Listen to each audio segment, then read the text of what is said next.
Hello and welcome to Ellen Ruth Soap. I'm Ellen and today we are making a new formula soap. I just worked on the numbers on my soap calc and came up with this recipe, and the inspiration is I got a big 10 gallon or 5 gallon, I think it's a 5 gallon bucket of lard. It's actually recycled bacon fat, which soap calculates the same as lard. So it's a pig tallow lard bucket that I got. It does smell a little bit like bacon, I gotta be honest. It's rendered, it's totally clean, it's perfectly white. I'll show it to you. And it was such a good price. I order from this Naturally a Deal, kind of like Azure, or these bulk food places, a bunch of ladies from my husband's work and our church, and we get together and we order things in bulk, and it's a great discounted price. Well, I got this bucket of lard for like less than 50 cents a pound, and I thought, well, that's a great deal, I got to try it. And I know old-fashioned lard soap is just, it's a thing, it's a staple, a lot of people just love it, and that's one of their go-to oils for soap making. I don't typically use it a lot just because, you know, I haven't gone out of my way to buy it, but I couldn't pass up on this rendered bacon fat. So this is going to be a manly soap. I thought bacon and lye, it's kind of like a Fight Club soap, you know. That's what I was thinking. So that being said, I did formulate 2 recipes. The one I'm using today is going to incorporate some shea butter because I want this to be very conditioning and beautiful. I ran the numbers through soap calc. This is supposed to have a good lather. It's got a couple of other ingredients. It's not 100% lard, and it's going to incorporate shea. And then I will also leave a recipe down below for the first recipe that I calculated that doesn't have shea butter. It's very simple. It's just lard, coconut oil, olive oil, and a little castor. But we'll talk about the recipe we're doing today, which also has shea butter in it, because I wanted this to be, you know, a little extra good. You know me, I love it extra. Today I'm going to be using my little Amazon mold. I think this is a 42 ounce. It's either 42 or 48 ounces, but it's just perfect. These are so inexpensive. I'll leave a link down below. It comes with a little lid. So that's the mold we're going to use today as I'm making my smaller batches now that my shop is closed. Let's talk about the scent. So I was thinking, you know, of bacon soap. I was thinking of my husband and guys and all that. So I picked out a manly scent, and it's actually called Midnight Bourbon from Be Scented, and my little note I wrote on the side here says none. When I looked it up, it doesn't cause acceleration, separation, ricing, or discoloration. It got good reviews. Let me read the scent notes to you because it smells fancy and it sounds really good too. Let me grab my computer. Okay, so the scent notes are top notes of bergamot, clove leaf, and peppercorn. Middle notes of bourbon with a dash of lavender, complemented by bottom notes of amber, leather, and soft musk. That sounds good to me. I mean, I love masculine scents, so I'm all on this. And so we're going to do this as an experiment. This is rendered bacon fat. It's from Hormel. So, you know, they sell those pre-cooked bacons in the supermarket. I think they save the fat and render it, and that's what I bought. But like I said, it does have a little salty, bacony scent. So what I'm looking for today, when it's all said and done, and we're going to do a final lather test on this bar, is does it still smell like bacon, or does it smell like my fragrance? And will the saponification stop the bacon scent from coming through? So this is a test. We're going to run a test today. You're coming with me. I have seen people on YouTube show how to like render your fats from your bacon and cooked beef and things like that. You can render your own oils at home. It's a lot of work. I've done it before, but this bucket was such a good deal. So here we go. We're going to give it a try. I talked about the fragrance, the mold. I'm going to pick a color back there. We got to do a color swirl, you know. And I'll do all my fun extras that I always do, additives and things like that. And I'll bring you along as we prep the lye solution and the oils. We'll talk through the whole recipe. You're coming with me. This is a brand new formula that I came up with. So let's do it together. Let me get everything pulled together, and let's come back and make some manly bacon type soap, which I hope it doesn't smell like bacon. All right, let's get to making soap. All right, I just wanted to show you all this massive bucket here of rendered bacon fat, and this is going to be the majority of the soap today. And again, it does smell a little bacony and a little salty, but there it is. Let's take a look. I'll show you the color of it. All right, so there it is. It's a nice creamy, soft color. Let's see the texture. It's very soft. So, and my basement is cold, so this is not a hard lard. All right, we're back and it's time to make our lye water. Here is my sodium hydroxide. I have 4.8 ounces of sodium hydroxide. This recipe will be in percent form down below so that you can adjust it to grams or ounces or whatever. But today I'm working in ounces because, you know, that's how I roll. So 4.8 ounces of sodium hydroxide setting off to the side, and now I need 10 ounces of water. 4.8 ounces of lye. This is distilled water, so I'm going to measure 10 ounces in here, and then we'll get to our additives. And now to the water, I'm going to add my sugar. And I'm a little curious about this because the rendered bacon fat, bacon does have sugar and salt already in it, so I don't know how much of those additives or the properties have come through in the bacon fat, but I'm going to add it anyway because I normally add sugar. Sugar is a lather booster in soaps. Sugar, whether it's through milks, if you put milk in your soap, those have natural sugars. A fruit puree has natural sugars. All of those sugar things add to the lather of your soap, and I love a bubbly bar of soap. So to this batch for the little Amazon mold we're using, which is about, I'm going to call it 48, but I can't remember if it was 42 or 48 ounces. I'm going to add about 1 tablespoon of sugar into this water. This is a 2 tablespoon scoop, so I'll do half of this. So there we go. And I need to dissolve that before we add our sodium hydroxide because it won't dissolve after you add the lye. It will just caramelize and turn to a clump, and we don't want that. So let me stir this and get it dissolving, and then I'll grab my silk and we'll get to adding the lye in here.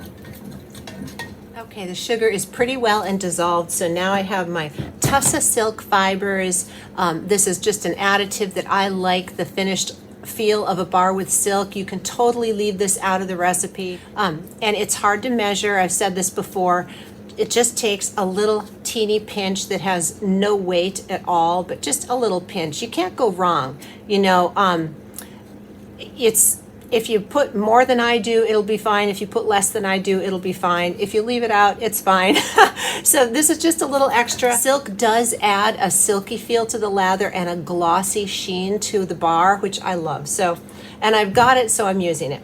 So I'm going to pop that in here and sink it down with my spatula. And now I've got my sodium hydroxide. I'm going to add it in here to my chilled water. I keep that bucket of distilled, or that pitcher of distilled water, in the refrigerator, and so it's cool, but this will heat up a lot. Actually, let's do this. All right, so my chilled water is at 48.9, we'll call it 49 degrees. Now I'm going to add my sodium hydroxide, and we'll see just how fast this heats up, which is why making soap with little kids, I don't recommend cold process soap with little people. You need them to be old enough to be very responsible because this is no joke. Okay, and you want to keep stirring it until it dissolves fully, and then you can stop stirring and just let it sit and cool. So it's all dissolved. I'm going to give it just another second here, and then we're going to take the temperature, and you'll see how fast this heats up. All that silk fiber is completely melted. Let's take the temp here. So we're at 183 already, and it'll even get a little bit hotter. So do you see how fast that goes? I mean, literally like 10 seconds, and I can't hold my hands on the side of this jar. So nothing to mess around with. You don't need to be afraid of it, but just use all the proper safety precautions. You'll be fine. Now, I like to make my lye solution first so that this can go and cool off as we get our oils and additives and everything prepped. That gives this time to cool down, and I will probably end up putting this in a little ice bath and cooling it even faster because I like my lye water and my oils to be around 80 degrees. That's where I like to soap. All soap as cool as 60 degrees and as hot as 100 degrees, but 80 has kind of been my sweet spot. So that's kind of what I'm going for. One more ingredient now to add to my lye pot, and that is sodium lactate. I got this from Natural Bulk Supplies, great sodium lactate, and I like to add it at a rate of 1 teaspoon per pound of oils. This, again, if you go a little less or a little more, it's not a deal breaker, but shoot for around 1 teaspoon of sodium lactate per pound of oils if you want to use sodium lactate. And again, you don't have to use this. It just helps the soap harden up a little bit faster, a little bit quicker, and it makes for an easier unmolding the next day. So that is why I add it in my soaps.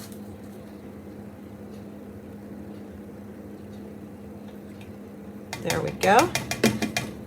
We'll just stir that in, and now we're going to let this cool. I'm going to go grab all of our oils, and we'll get to making the oil portion of the soap.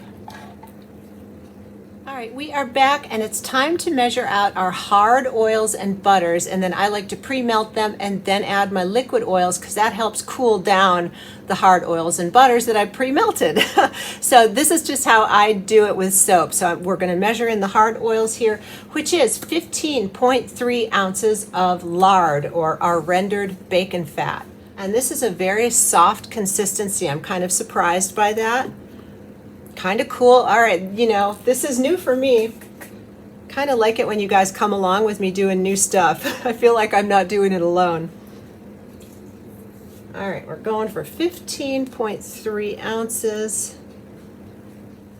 All right, and the next hard oil is coconut oil, and I need 8.5 ounces of coconut oil. All right, and the last hard butter is shea butter, and I need 1.7 ounces of shea butter, and I'll be using this beautiful unrefined shea butter. This is from Natural Bulk Supplies. It has a very earthy scent to it, but anyway, it's unrefined, it's gorgeous, so 1.7 ounces.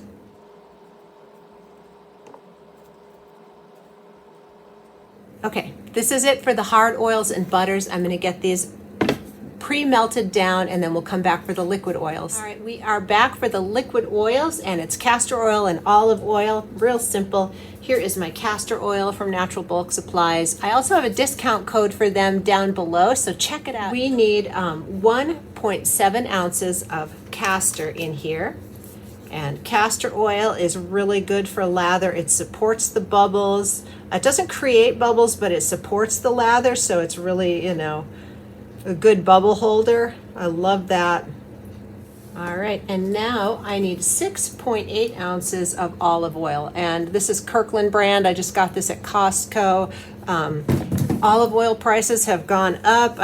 It hurts my heart how much the prices have gone up, like literally more than doubled. I used to be able to get 2 of these big jugs for $25. It's now over $50 for 2 of them.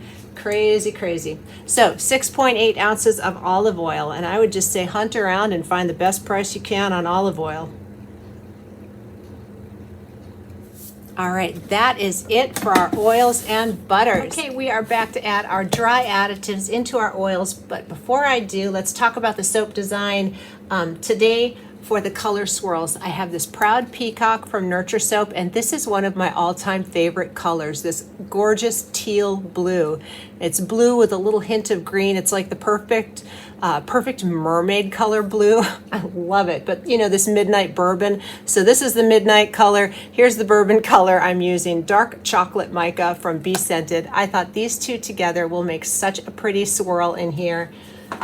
So those are the colors. And then here I'm going to do hanger swirl. This is just a flexible gear tie. I'll leave a link down below. I get these on Amazon, comes in a multi-pack, and they're flexible so you can bend them to fit whatever shape, mold, whatever size mold you have. They work great as a hanger tool, and they're protected in this rubber coating, which is safe to use with lye. So I think these gear ties make the perfect hanger tool, and they're super inexpensive.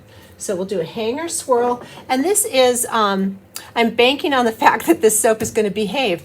If it gets really, you know, if it starts tracing really, really fast, we'll just go ahead and pour it in the mold, and I want to see how that bacon smell comes out, because I got to be honest with you guys, right now, when I warmed it, it's smelling pretty bacony in here. Not a bad smell, but I'm very curious. So let's get our dry additives in here and get to making this soap. I cannot wait to see if that smell is going to hang on or if it's going to come out of there.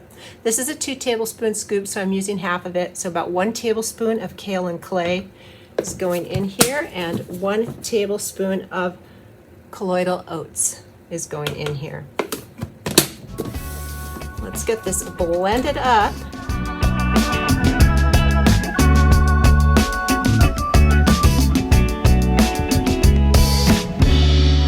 Back. I took the temperatures. This is a little warmer. Oil's around 90. This is around 75, but I'm good with that.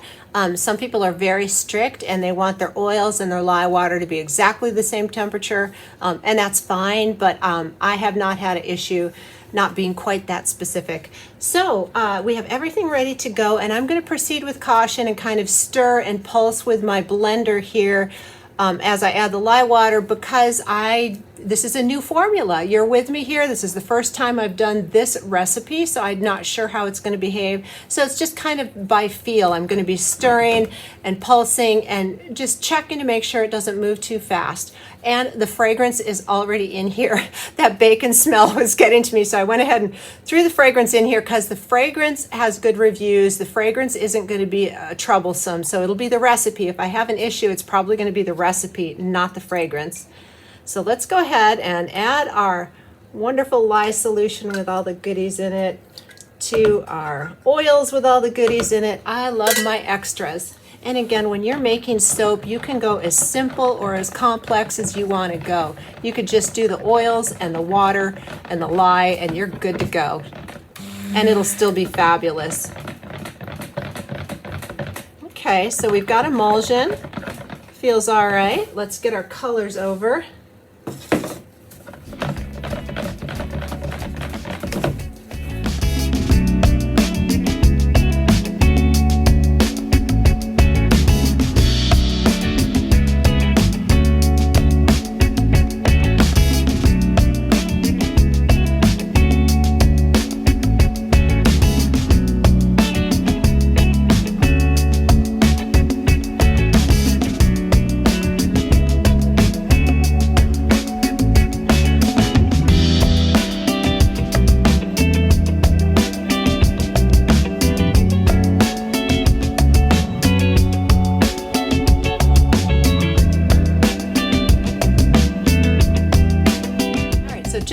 Update. Everything is beautiful, but it's taking a while to come up to a thicker trace. I blended, and so I'm just gonna walk away for a minute or two, do a few dishes, and let this thicken up just a bit before I pour it, because I really want these colors to pop out in the swirl, and if I pour it when it's too liquidy, it'll just muddy all together. So I'm proud to announce, I'm very happy to announce that things are moving slowly.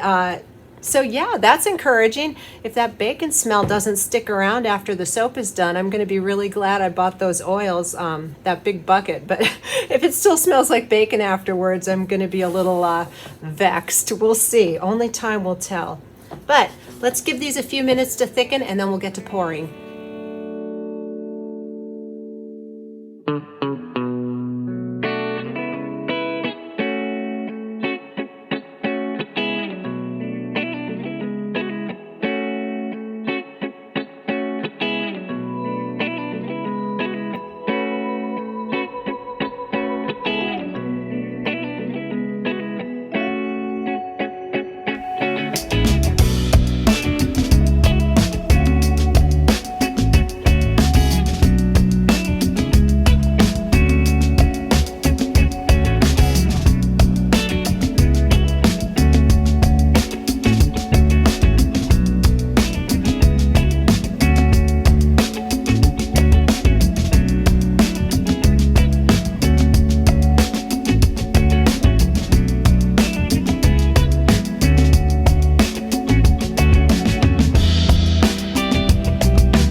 back, and it's actually been 48 hours since I made this. I did put a box over the top and then a blanket, hoping to get this to go through gel phase. And because the fragrance was such a slow mover, I wanted to give it an extra day before we take it out of the mold. So look how pretty. I love the colors. Looks like there might be just a slight little bit of discoloration. It looks a little more ivory, but let's get in here and see how those swirls came out, how it's doing, all of that.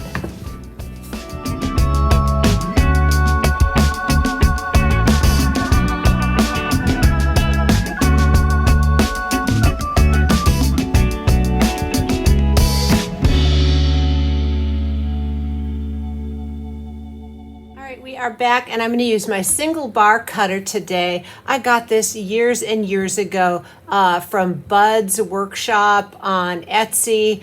He does still make soap cutters, but he makes them out of metal now. I have a similar one to this in my Amazon store, and I have it set at about 1 1/8 depth here, so a little bigger than 1-inch bars on this. And I am happy to report, the big question is, does it smell like bacon today? No, it doesn't. I can just smell the fragrance. So I'm really happy about that. I'm going to, give it a little more time before I make my final claim on that. But so far, I don't smell any salty bacon at all. So I'm happy to report that. Let's get in here. It's still a little soft. You saw I dinged up the corner of my loaf unmolding it. Oh my golly. Look at that swirl. Okay. Color me happy. That's cool. I am loving it. Okay. Anyway, I get distracted by the swirls. This will be kind of fun to see. Let's see if I can get soapy swirly patterns in a single loaf like this. It'll be interesting to see. So yeah, this is very soft today, and so I am not going to be beveling and stamping today. Oh my goodness, those swirls are distracting me. The color combo, the swirls, and there's that Proud Peacock from Nurture Soap. I tell you what, do yourself a favor and check it out because it is one of my favorite colors. Kind of bluish, kind of greenish. It's just the perfect color, I think. So like I was saying, because this is still soft, I'm going to let it sit another day or two before we come in and do the beveling and stamping. I did add the sodium lactate, so I'm thinking it's the fragrance that's causing this to be a little soft yet today, which is, normal for a slow-moving fragrance. They do tend to take a little bit to firm up. And I'm also wondering if this did or did not go through gel phase. That can make a soap harden up a little faster too. So I guess patience is the key, but I am not mad at these at all. In fact, I am delighted. I hope you're loving these swirls as much as I do. So fun. So again, down in the description box, I will have the Shea Butter version and the non-Shea Butter version of this recipe so that you can check them both out.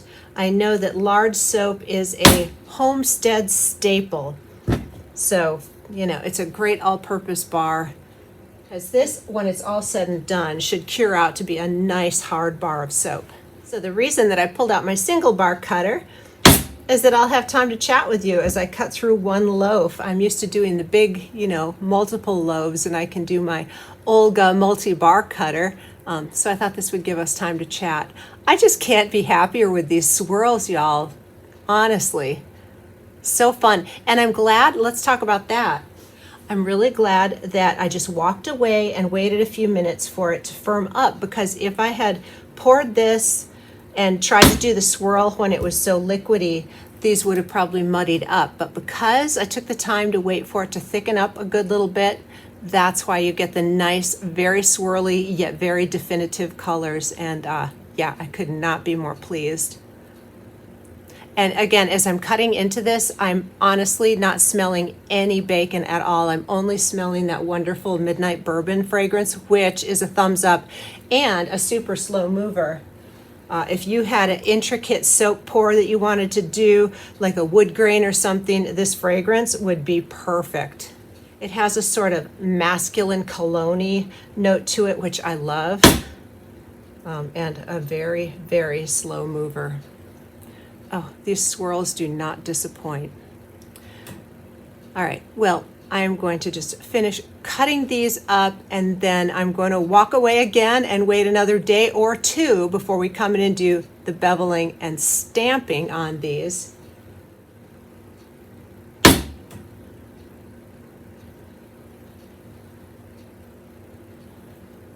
Oh, all right, let's see if we got a swirl. A little bit of a swirl pattern. I love it. Well, I hope you give this recipe a try. And if you're familiar with Lard soap and you love it, leave a comment down below and tell us your experience. This one was really fun, and I have that huge bucket of rendered bacon fat, so I will be using this recipe again in the future. All right, we are back. It's been 4 days since I made this soap, so it's fully saponified, totally safe to use, and I wanted to talk about the color here. So it did finish out to have a little bit of a yellowish ivory color. I think it's gorgeous, and it goes along. This is my end piece, and I kind of dinged it up getting it out of the mold. I need to learn how to unmold from this new mold a little better, but it was soft, so that's my excuse. Anyway, we're gonna give this a lather test. Again, I'm so smitten with these swirls. I'm loving the color combination and that Proud Peacock from Nurture Soap. Love it. All right, let's give this a lather test and see. Again, on my soap calc, it said that this should have a nice lather, and indeed, oh, look at that. It's already starting to bubble up. Love, love, love. Get the soap off on my hands here, and it's very creamy, not a lot of lather the first couple of turns. Let's add some water here and see if we can get it to bubble up. It's a little slow to lather. This is not a very abundant lather, but it feels really creamy. This is a highly conditioning bar, which I love. And again, I did this, my lye calculation, this was a 5% super fat, so it's definitely not gonna dry your skin out. It does have kind of a dense, creamy lather, but not super like abundant bubbles. So if you are a bubbly person, you might want to change the ratios around, add a little more coconut oil. Yeah, it's not super lathery, but it does feel very creamy. Let's see if I can get some more bubbles going. I mean, it's not bad, goodness sakes. I would definitely use this and be happy with the lather. I mean, it's bubbling up. It's just not super fluffy lather like some of my other recipes, but it does feel really good. Love it. Let's see how the rinse feels. Rinses off really nice. Yeah, so this was interesting. All right, and the final verdict. This is another reason I wanted to do a lather test. I don't smell at all any bacon scent, which I am very happy to report. I got that huge bucket of rendered bacon fat, and I'm so happy. All I can smell is the midnight bourbon fragrance, and I think it's great. So, oh my goodness. I was really concerned about that bacon smell coming through, but it did not. I'm super happy with the final finish on here. So I hope you give this recipe a try. And if you are a seasoned lard soap maker, I'd love to hear from you down below. Share with us your experience and how you like lard in your soap. I think this is fabulous. And even though it didn't have a super abundant lather, I think these are really fabulous bars. I will definitely be using these in my bathroom. So again, I hope you give the recipe a try, and I hope you have a wonderful day.